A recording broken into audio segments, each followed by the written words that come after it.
to shine a light, be the change we want, set things right. We've been waiting in the dark for so long. I want awakening in my heart, hear the angels sing and shine the spark. We've been sleeping in the dark for so long, but I believe in truth. Guess I'm not so unlike you, 'cause there's a sound like music in you, trying to get out. So let it sing through everything that is you.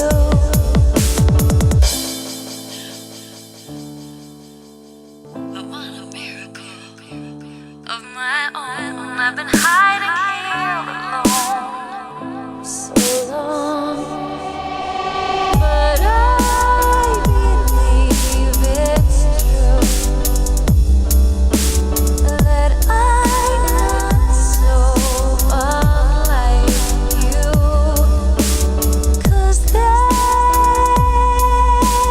a sound like music in you, trying to get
The only reason she agreed to see Lucius the hypnotist was because as a child she was intrigued by the hocus-pocus act of hypnotism and wanted to witness it as a mature adult.